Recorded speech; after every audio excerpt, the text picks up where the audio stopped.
बिस्मिल्लाहिर्रहमानिर्रहीम। Dear students, हमारा जो लेक्चर है ये FSc first year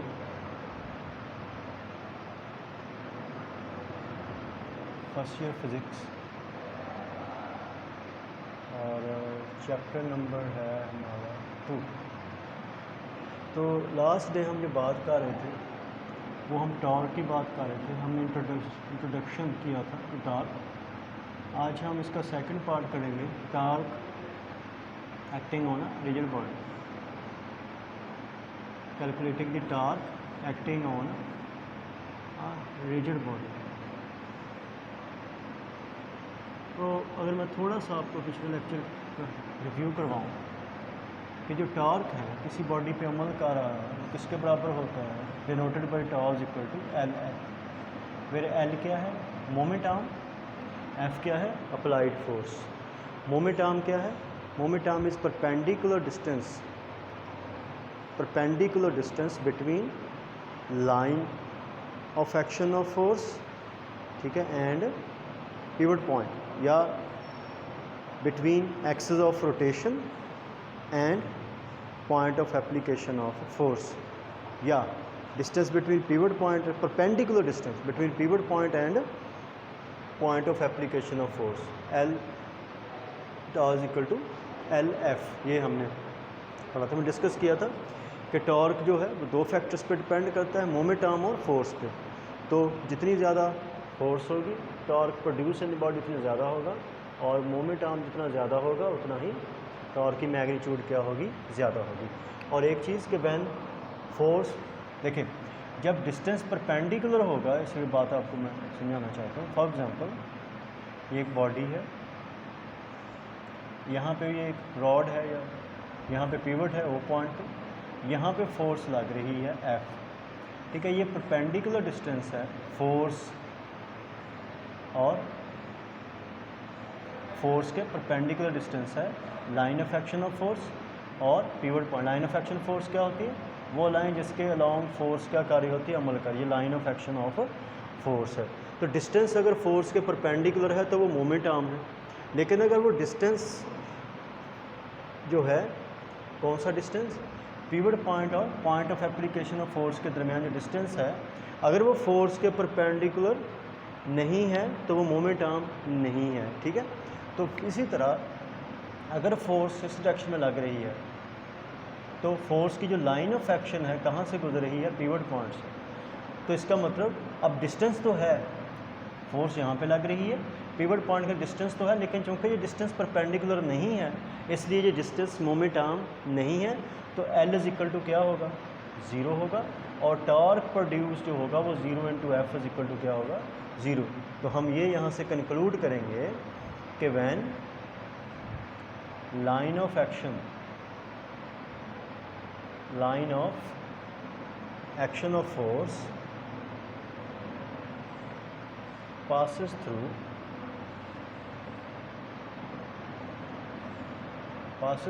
pivot point, अगर वो पिवट पॉइंट से गुजरे देन टॉर्क प्रोड्यूस वुड भी वो कितना होगा, ज़ीरो होगा। ये बात जो है याद रखनी है। इसके बाद हम बात करेंगे torque acting on a rigid body. फर्ज कर लें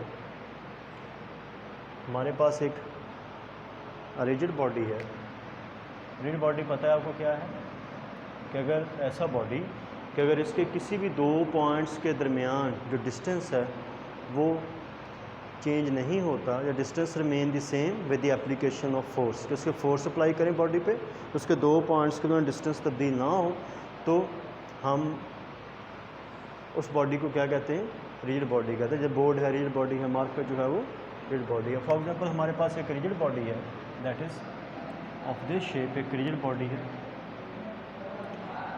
ओ पे ये क्या है, पिवट है। अब देखें, फ़र्ज़ करें कि इस पे पी पॉइंट पे फोर्स एफ जो है वो अमल कर रही है, और जो पी का पोजीशन वेक्टर है पिवट पॉइंट के लिहाज से, ओ के लिहाज से, let's say this position vector is R, और जो एफ है, फोर्स है, वो आर की डायरेक्शन के साथ एंगल थीटा बना रही है। लेट हमने फ़र्ज़ कर लिया कि F is making an angle theta with the direction of R, R की डायरेक्शन के साथ थीटा एंगल बना रहे हैं, ठीक है। अगर हम रिजॉल्व करें एफ को इनटू रेक्टेंगुलर कंपोनेंट्स, दो कंपोनेंट्स में रिजॉल्व करें तो वन कंपोनेंट क्या है, perpendicular to R, and second component that is, वो क्या है, इसको ये क्या होगा, ये कंपोनेंट आर के परपेंडिकुलर। हमने स्टैंडर्ड डायरेक्शन कौन सी ली है, आर की डायरेक्शन। क्यों? क्योंकि थीटा हमने किसके साथ लिया है, आर के साथ लिया है। जिस डायरेक्शन को आप स्टैंडर्ड मानते हैं, जिसके साथ आप एंगल लेते हो, जिस डायरेक्शन के साथ वेक्टर का, उसी डायरेक्शन के अलॉन्ग और परपेंडिकुलर आपने रिजॉल्व करना है। तो आर के अलॉन्ग, आर के परपेंडिकुलर हम रिजॉल्व करते हैं एफ को। तो एक कंपोनेंट होगा जो आर परपेंडिकुलर टू आर होगा, और ये होगा आर एफ साइन थीटा। ये कंपोनेंट क्या होगा, F sine theta. F sine theta मतलब magnitude of F into sine theta.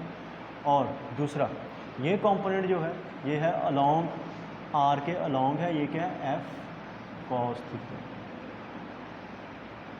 F cos theta, ठीक है। जैसा कि हमें नज़र आ रहा है कि जो लाइन ऑफ एक्शन है, S line of action of F cos theta, F cos theta जब फोर्स का वो कंपोनेंट आर के लॉन्ग है, इसकी line of action F cos theta की कहाँ से गुजर रही है, ये है एफ कॉस थीटा, ये, ठीक है। अगर मैं यहाँ से रिजॉल्व करूँ तो ये है एफ कॉस थीटा, ठीक है। ये एफ साइन थीटा, ये है एफ कॉस थीटा, ठीक है। तो एफ कॉस थीटा की लाइन ऑफ एक्शन कहाँ से गुजर रही है, पिवट पॉइंट से। Line of action of cos theta passes through pivot point, क्योंकि पिवट पॉइंट से गुजर रही है, तो torque produced by F cos theta, जो टॉर्क प्रोड्यूस करेगा इस, वो क्या है, ज़ीरो। वो टॉर्क में हिस्सा नहीं लेगा, यानी टॉर्क जो प्रोड्यूस हो रहा है वो एफ कॉस थीटा की कोई पार्ट प्लेस में प्ले नहीं कर रहा। अब जो टॉर्क है, अब मोमेंट आर्म क्या है, मैंने पहले बताया, टॉर्क जो है वो है मोमेंट आर्म इंटू एफ। अब मोमेंट आर्म यहाँ पे क्या है, यह है एफ साइन थीटा, ये डिस्टेंस है, और ये फोर्स का वो कंपोनेंट है जो डिस्टेंस के परपेंडिकुलर है। फोर्स जो है वो डिस्टेंस के परपेंडिकुलर है या डिस्टेंस फोर्स के परपेंडिकुलर है। तो अब एफ साइन थीटा जो है वो फोर्स है, और इस फोर्स के लिए आर क्या है, वो मोमेंट आर्म है। तो हम ये कह सकते हैं कि टॉज इक्वल टू एल, एल की जगह पे क्या आएगा, जो मोमेंट आर्म वैल्यू वो आर मैग्नीट्यूड, और फोर्स कौन सी है जिसके लिए डिस्टेंस परपेंडिकुलर है, वो है एफ साइन थीटा, ठीक है। अब क्रॉस प्रोडक्ट से जाएं अगर, तो टॉप ये मैग्नीट्यूड ऑफ क्रॉस प्रोडक्ट होगी, ये होगी आर क्रॉस एफ, इसकी जो मैग्नीट्यूड है, ठीक है। टॉर्क की जो मैग्नीट्यूड है आर क्रॉस एफ की मैग्नीट्यूड, और इन वेक्टर फॉर्म लिखना चाहते हैं अगर हम, तो वो torque vector is equal to क्या होगा, आर क्रॉस एफ, ठीक है, क्रॉस एफ, ठीक है। इसकी मैग्नीट्यूड है आर क्रॉस एफ, ठीक है। तो यह से पहले इस तरह लिख लें कि R magnitude of R, magnitude of F, sine theta, साथ क्या आएगा, एन यूनिट वेक्टर, या हम इसे क्या लिख सकते हैं वेक्टर फॉर्म में, tau equal to R cross F. अब देखिए जो आर क्रॉस एफ है, ये क्या है, torque produced by the body और फोर्स एफ जो applied on the body, r is position vector of point of application of force। इसी तरह अगर फोर्स का हम वो कंपोनेंट ले रहे हैं जो परपेंडिकुलर टू आर है, सिमिलरली आर भी एक वेक्टर है, तो वो डिस्टेंस ही मोमेंट आर्म होगा जो कि फोर्स के परपेंडिकुलर होगा। यहाँ पे हमने पहले रिजॉल्व किया एफ को। इसी तरह अगर यही हमारे पास एक लेट से रिजिड बॉडी है, पी पॉइंट पे फोर्स लग रही है, ठीक है, और R is position vector of point of application of force with respect to pivot point, और थीटा जो है वो एंगल है अगर, तो अब हम आर को अगर सॉल्व करें तो आर के यहाँ पे दो कंपोनेंट्स होंगे, एक आर जो एफ के परपेंडिकुलर होगा कंपोनेंट, एक एफ के क्या होगा अलॉन्ग, एक एफ, ठीक ठीक है। आर के दो कंपोनेंट्स होंगे, एक एफ के अलॉन्ग होगा, एक एफ के परपेंडिकुलर होगा। बस जैसे यहाँ पे देखें, एक ये कंपोनेंट है, ये क्या है, ये आर के अलॉन्ग है, और ये कंपोनेंट जो एफ के क्या है, ये क्या है, ये है आर कॉस थीटा, और ये आर साइन। अब देखें जो आर कॉस थीटा है जो एफ के अलॉन्ग है, अब ये मोमेंट आर्म नहीं है, मोमेंट आर्म क्या है, जो डिस्टेंस परपेंडिकुलर है, और डिस्टेंस कौन सा परपेंडिकुलर है, ये R sine theta perpendicular to है एफ। तो जो टॉर्क होगा वो होता है एल एफ, एल क्या है यहाँ पे, आर साइन थीटा, वो डिस्टेंस जो कि परपेंडिकुलर है। देखिए आर कॉस थीटा फोर्स के परपेंडिकुलर नहीं है, इसलिए मोमेंट आर्म नहीं है, ये फोर्स के पैरेलल है। आर साइन थीटा जो कि फोर्स के परपेंडिकुलर है, इसलिए ये मोमेंट आर्म है। तो आर साइन थीटा इंटू क्या होगा, एफ, एफ मतलब मैग्नीट्यूड ऑफ एफ। इसको ऐसे लिख दें हम, आर मैग्नीट्यूड, क्योंकि ये स्केलर है, इंटू साइन थीटा, तो ये मैग्नीट्यूड हो जाएगी। तो वेक्टर फॉर्म में अगर लिखना चाहते हैं तो torque is equal to R magnitude of F sine theta into N unit vector. ये टॉर्क वेक्टर फॉर्म में फिर क्या हो जाएगा, वेक्टर फॉर्म में इसे लिखें magnitude of R magnitude of sine theta N unit vector, या आर क्रॉस एफ। तो इस तरह ये हम फाइंड करेंगे torque acting on a rigid body. अब इसमें एक और चीज़ जो है शॉर्ट क्वेश्चन में भी आ सकता है कि torque is analogous to force, torque analogous to force. ठीक है, टॉर्क इज एनालॉगस हम मुमासिल कि एक सेंस में टॉर्क और फोर्स को हम एनालॉगस कह सकते हैं। कैसे कह सकते हैं कि देखें, torque is the counterpart of force for rotational motion. ठीक है, टॉर्क क्या है, काउंटर पार्ट है, टॉर्क इज एक हिस्सा है इसका ही, counterpart of force, counterpart of force for rotational motion. आपको पता है टॉर्क जो है वो बॉडी में कौन सी मोशन प्रोड्यूस करता है, रोटेशनल मोशन, जैसे मैंने पहले बताया आपको। ठीक है, टॉर्क और फोर्स बॉडी में क्या प्रोड्यूस करती है, लीनियर मोशन, और टॉर्क प्रोड्यूस करता है, बॉडी को सेट कर देता है इनटू रोटेटरी मोशन। अब दोनों ही फोर्स भी और टॉर्क भी दोनों ही बॉडी में क्या प्रोड्यूस करते हैं, मोशन प्रोड्यूस करते हैं। इसलिए हम कह सकते हैं कि force is analogous to torque. Torque plays the same role in angular motion. ठीक है, जिस तरह टॉर्क जो है बॉडी को सेट करते हैं into rotatory motion, torque plays the same role, plays same role as same role in rotational motion या rotatory motion में वही किरदार अदा करता है as force plays in linear motion। जो फोर्स प्रोड्यूस करती है लीनियर मोशन में, या हम कह सकते हैं रोटेशनल या ट्रांसलेशनल मोशन में, इन लीनियर मोशन। अब सिंपल बात है, टॉर्क बॉडी को सेट करता है इनटू रोटेटरी मोशन और फोर्स सेट करती है इनटू लीनियर मोशन। और दूसरी बात, टॉर्क बॉडी में क्या प्रोड्यूस करता है, टॉर्क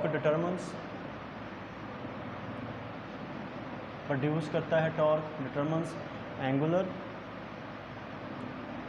एक्सेलरेशन। ठीक है, एंगुलर एक्सेलरेशन प्रोड्यूस करता है, डिटरमिन करता है कितना एंगुलर एक्सेलरेशन होगा, और फोर्स डिटरमिन्स लीनियर एक्सेलरेशन।